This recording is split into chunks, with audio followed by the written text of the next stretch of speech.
Sir, demo ko na po, sir. Ito, sir, isang susi lang, hindi mo pwede pagdikitin. Dalawa naman yung susi yung ibibigay sa'yo. Kahit financing or cash, dalawa pa rin ibibigay. Pagbukas ng tangke, sir, 15 liters capacity. Premium po ang gas, 95 octane. Kumari magpagas sa mga Shell, Petron, Caltex. Paglak ng manibela, ganito lang po. Normal lang din. Normal lang, sir. Walang kanan na lock, left lang po. Pag start, pihit pa kanan po. Dat naka-neutral. Pag hindi naka-neutral or first gear, hindi siya under. Pag start, sir, ito lang po. Bago mo gamitin, sir, dapat may 60 Celsius. Tapos, bago mo gamitin or rep, 60 muna, sir. May cold start kasi siya. Signal light, sir, check mo natin. Left side, gumagana. Right side, gumagana po. Lagi nakabos yung headlight, always on, high and low. Passing, hazard sa unahan, gumagana rin, sir. Busina. Sir, gumagana po, nakita niyo po. Sa likod naman, sir, try natin. Hazard sa likod, sir, gumagana rin po. Right side, na turning lights. Left side, gumagana. Brake light sa unahan. Rear brake. Okay po.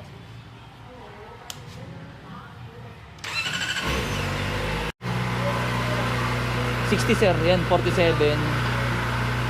48. May cold start pa siya. Mapapansin mo, sir, habang tumatagal, umiinit, bumababa yung RPM or yung idle o yung minor. Ito yung problema ko. Yan po. Inaayos pa yung wire. Okay. Mawawala din yan, sir. Pag mga brand new unit, nag-check engine na ganyan, nag-blink. Ipapasok lang sa computer para mawala. Sir, 60 Celsius na, sir. Unang, opo.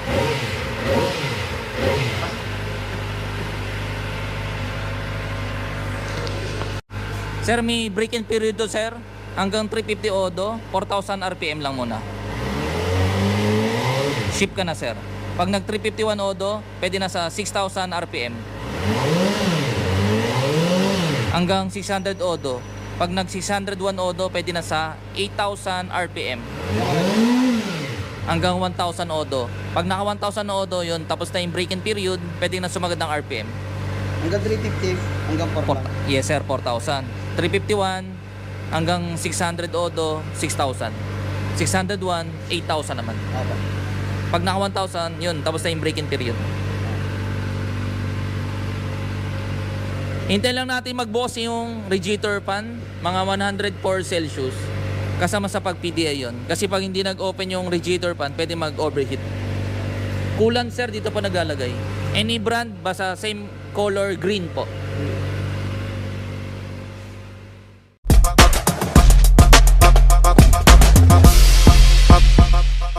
May mga mode to, sir. Ito road mode. Kung gusto mong gustong gawing sports mode, up arrow lang. Sports mode na. Paano mga, anong pagkaiba? Ito up. Mas malakas yung power niya, sir. Okay. Road sports, wala na. Sa expressway ka, yan, pwede mong gamitin. Road mode, pag city driving. Pag dyan lang. Opo, pag matraffic. Rain, kung maulan, mabuhangin, madulas ang daan, rain mode mo. Meron din tong rider mode. Ano ba yung nagagawa ng rider mode? Ito man, down arrow, sagad. Ito, na-adjust mo yung power. Gawin mo full power, low power. Yan, full power. Tapos ang gagandahan dito, sir, pwede mo i-off yung Kawasaki traction control. Ito yung 1, parang sports mode. 2, yung city driving. Yan. 3, yung rain. Ganun yung katumbas niya, sir. Kung ayaw mo may pumipigil na sa gulong, sa likod, o traction control, pwede mo siya off. Ginagamit ito madalas kapag magta-track ka o circuit. Okay. Pero pag naka-rider mode, hindi mo nakita yung odo at temperature. Ilagay ko muna sa road mode, sir. Road lang muna. Paraling pa rin. Yes, sir. Tapos nakikita dito sa panel, odo, up arrow, ayan. Trip A, or Las Piñas to back, or dyan mo makikita kung ilan ang distance ng tinakbo. Nare-reset yan, sir. Left button. Yan, 0-0 na. Okay. Trip B, ganun din. Nare-reset din, sir. Tatlong option lang sa taas. Pag down arrow naman, range. Kung ilan naman ang tangke o full tank, diyan mo makita kung ilan ang capacity ng distance sa pwede pa itakbo. Sa ngayon sir, wala pa, blanco pa kasi hindi pa umandar yung motor. Average speed, diyan nakita. Total time.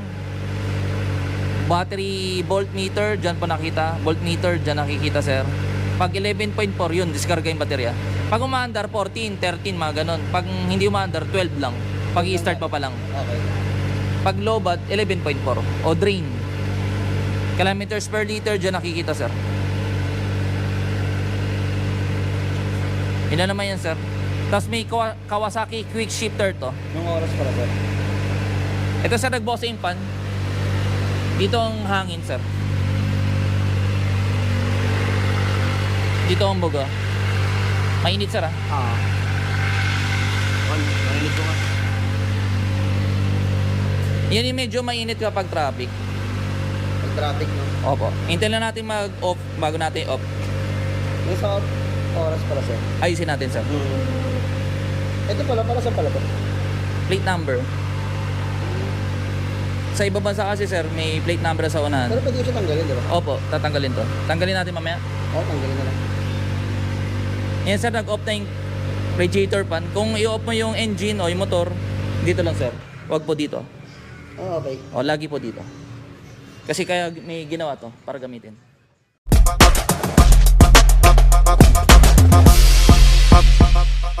Meron din tong Kawasaki quick shifter. Paano ba i-on yun o i-activate? Select, tas down arrow.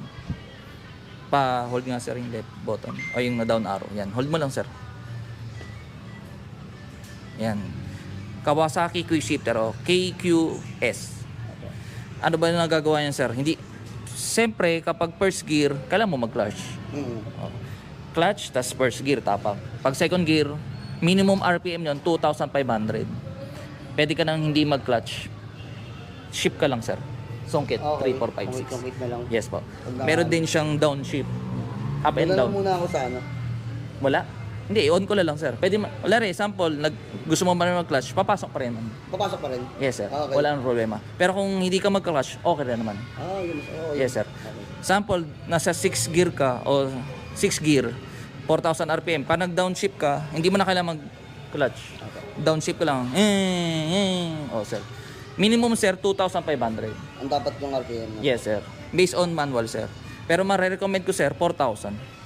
Pwede na ako magpalit. Oo. Minimum na lang tayo sa 4,000. Pero sa base sa manual, 2,500. Kasi yung 2,500, sir, alanganin eh. Sobrang baba. Oh, dito po. Pili na pa bago kumova. Oh, sir, 4,000. Kasi baka po 2,400 RPM ka, di ba? Magkaka-apekto yun sa unit mo. Maganda 4,000 na lang. Diyan ka na lang mag-maintain. Minimum, sir, 4,000. Quick shifter, dumb, up and down, sir. Opo. Pero first gear, kailangan mo pa rin mag-clutch, sir. Kapag sa unang ano. Yes.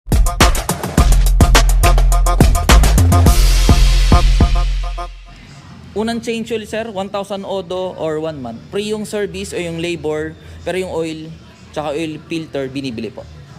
Ang kailangan dyan, sir, 2.6 liters. Kasama na yung pagpalit ng oil filter. Pag hindi papalit ng oil filter, 2.3 lang. 2.3. Yes, sir. Pero parang feeling ko okay pa naman to sa una yung Oil filter? Oo. Kayo, sir, pero mas ganda palit. Palit pa. Dito nakita yung oil kung madumi o malinis. Pag naka-side stand, hindi siya nakikita. Dapat naka-center. Ayan, sir.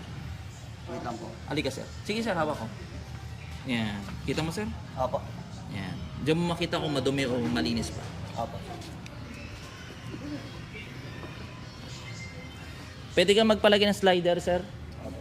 Plug and play or dagdag ng lagay ng radiator cover para hindi magasgasan o mabutas yung radiator pan mo o yung radiator po. Tapos warranty, sir, 3 years, engine tsaka electrical. As Hindi lang sa may ano dito, sa engine na, pag pinakailangan ba yung analytic, avoid na. case to case naman, sir. Sample, nagpalit ka ng exhaust, naka-apekto sa unit, sasabihin ni Kawasaki, dahil doon sa muffler kaya nasira yung makina. Yun, sir, doon nabubuhay yung warranty. Recommended namin, sir, 1,000 odo bago ka magpalit. Palit lang ako. Oo, yes, sir. Pero okay lang naman, no? Ikaw, sir, nasa motor mo yan, pero recommended namin, sir, 1,000 kasi may break-in period yan. Full exhaust, sir, void talaga yung warranty. Kung slip-on, or cut delete, pwede naman sir. Slip on lang naman yung Oo, slip on, pwede na, nasa sayan sir. Pero break-in period ka pa sir eh. Bali i-rev ng todo. hindi ko lang maglalapon to. Opo. So, nakasalpak na lang din para ready. ABS sir, harap at likod.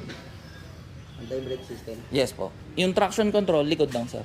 Yung nakita na sa rider mode, pwede mong i-off yung rider, ay yung ABS niya, o yung traction control sa likod. Pero yung ABS hindi na off sir ah. Wala siyang option. Tubeless ang gulong sir, harap at likod. Size ng gulong sa unahan 120, sa likod is 160. Pero pwede ito palaki yan pa. Plus 10. Plus 10 lang. Oh, 170. Yes po. Tapos hangin ng gulong, dito nakikita yung PSI. 36, ay unahan 32, sa likod 36. Oo, po. Dito pa nakita. Pag hindi mo natandaan sir, nandito naman. Opo. Sir, may adjustable naman to sir. Tigas o lambot. Showa naman yung rear shock mo. Opo. Ganon din sa unahan, front shock. Pag sample sir, naka-side stand, tapos nag-first gear ka, mamamatay.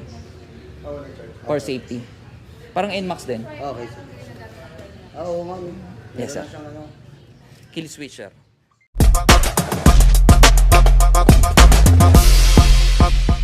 Pagbukas, pihit. Kanan. Opo. Tapos angat mo to sir. Dito nakita yung tools. Hindi rin po. Tapos pag bubuksan to, hilahin mo to. Dito nakita yung battery tsaka yung sa ECU, yung diagnostic dito. Okay po. Mga fuse dito rin po. Pagbalik sir, ganito lang. Shoot mo dito. Okay. Tapos ito, balik mo dito. Ito purpose to, sir, kung tutulak mo yung motor, dito ka kakapit. Or pag magpapadak stand ka, tulak sir, ganyan. Wala kasi kapitan sir, di ba? Or pag magpapadak stand ka, sir, ganito po. Ganyan.